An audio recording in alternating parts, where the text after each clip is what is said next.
This is Mark and Charity's Coffee Podcast.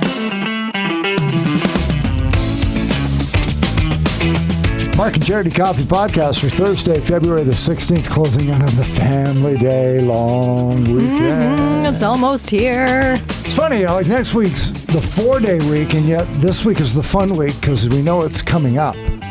Like, I enjoy starting yesterday, today, and tomorrow. Like, yeah, long weekend's coming up. You get all geared up for it. You work 5 days, and then when you have 4-day week next week, it's like, why is it so long? I think today's the first day where I kind of start to feel that, because I'll be honest, all this week has felt just, I don't know why, it's been off. Valentine's Day I thought was like a Thursday. I came in yesterday thinking again it was Thursday. So now that it's Thursday, I can move on to Friday. Why isn't this next Tuesday already? Super Bowl, I guess, really dragged it out for you. Yeah. Maybe that's what it was. You know, Super Bowl, Jimmy's right. They should move it to Saturday. And then maybe it would all be better. But yes, I am excited so now for the weekend. sacrilegious to do that, but maybe by Super Bowl 65 that will happen.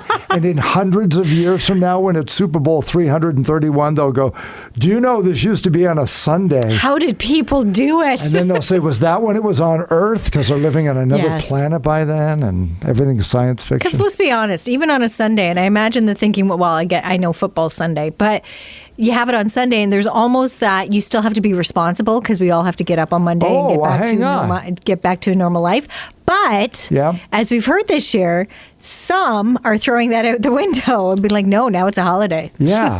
Monday is a holiday. I am old enough, Charity, that I recall when kickoff was 1 o'clock. Super Bowl, when it first started, was a 1 o'clock game.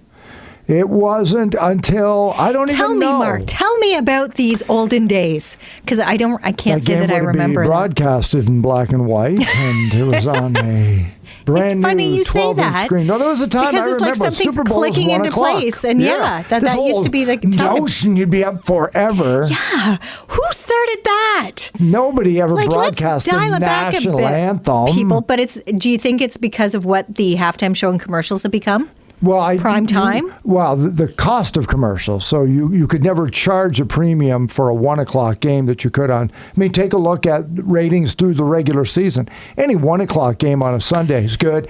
The Sunday night NFL game, week in and week out, is the number one rated television show. Do you not think they could do that now, though? Do you not think even moving it back to 1, they would still charge and it would still be the spectacle that it is now? I do. I think it would be. I think so, too.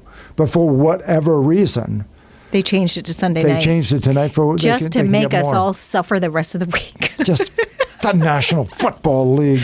Oh, you people. It's only Thursday. Oh, don't start. Sorry. And it's only been 4 days, and I miss it already. I know, right? It's kind of like, I'm already mock drafting in my head for fantasy football for next year. I'm going to take Austin Eckler first overall. I've bringing it back. In on. Right, okay. All right, a long weekend will help. Oh, a long weekend will help. Coming up next week, before we bid February farewell, a fun event that I think it disappeared a bit during the pandemic. It was an important fundraiser, important fundraiser for the Ontario Special Olympics, and that is the law enforcement Polar Plunge. Mm-hmm. Is it constable or sergeant or inspector? Inspector, yep. Inspector Sheri Meeks, of course, spearheads the police part of it. So we thought we would catch up with Sheri to find out all the details about this year's event. Hello there, Sheri Meeks. Sheri Meeks, I'd like to report a crime. Sheri Meeks stole my heart. Thank you. That would be yesterday. Oh, that's every day, Sheri. Oh, hi, Sheri. Hi, how are you? Good, how are you? She dared me to say that. Because he said, when we were calling you, of course, we get the answering service, and that's what he said. And this is a crime. Killing ways of laughing. Crime, Sheri Meeks stole my heart. Of course it's a crime. So you guys have too much fun. Oh. And we include as many people as we can. We'd like to share. We'd like to share with others in it. That is good. Now, a lot of fun coming up a week from Friday. Some may think it's fun. Some may wonder, really, what are you thinking? But the annual Polar Bear Plunge is coming up. It is next Friday, the 24th of February at 1 p.m. Now, the way the weather's going, you sure it's a polar plunge and not like a tepid trek into the bay? Well, I'm crossing my fingers that we still have some ice to cut and jump into. Well, because I have heard that. So my husband has done this in the past. And I know through our conversations, it's almost better to have a really cold day, isn't it? Like this weather might make it a little harder. Well, it might. I've looked ahead though, and on the weather network, and it looks like we're going to be hopefully about a -4 that day. So I could handle that. That'd be a good day. Yeah, that's perfect. Yeah. So once again, why are the police, the fire department, first responders all teaming up to help Special Olympics? Well, Special Olympics Ontario is like a very it's a very worthwhile agency that police forever have sponsored in Ontario. So we just kind of threw the challenge out there to the other first responders, which we've done for the last 2 years, because right now there's 26,000, actually there's over 26,000 Special Olympic athletes and about 80 locally that really were hit hard by the pandemic. And we're trying to ensure that they can compete and have increased fundraising to help them out and to get them back into their what's called their hometown games. So there's the goal right now for this year's Polar Plunge is to help raise funds to enable more of those hometown games to take place across the province. So it would allow the athletes to get back into playing the sports that they love, right? And which has kind of been on hold for the last few years.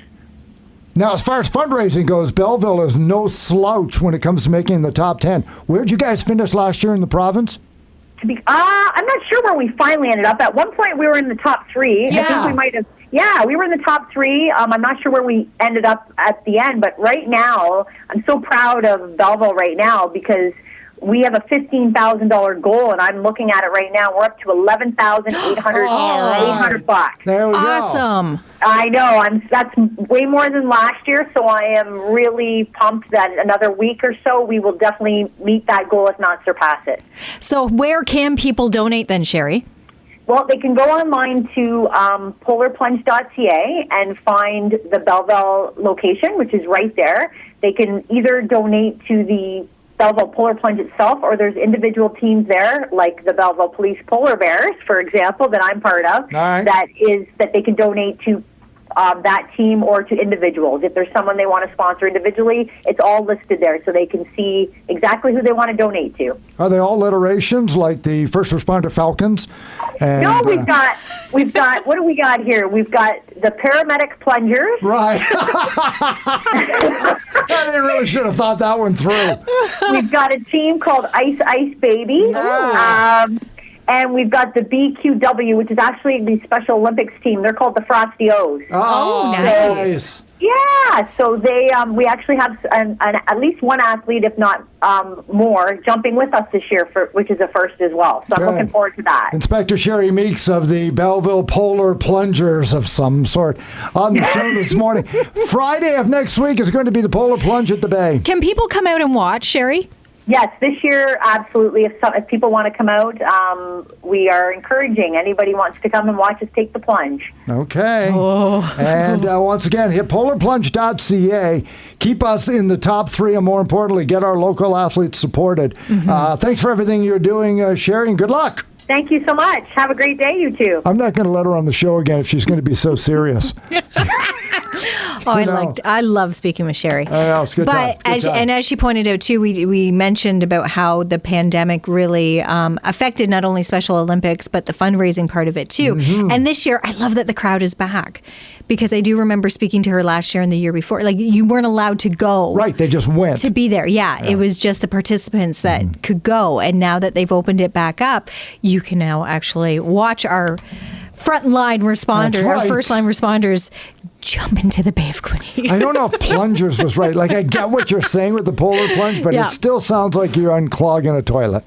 And I don't know. Yeah, it's like somebody needs to think about that before you name. But it's the Polar Bear Plunge. Right. That's why they're the plungers. I guess. Oh, God. It just makes me shiver thinking about it. Handful of the Ontario Special Olympics athletes are also going to be plunging for the first time to join. So that's so good. It's going to be charge up your phones. Such a great day. Take pictures. Load up your socials with them. But more importantly, get on polarplunge.ca.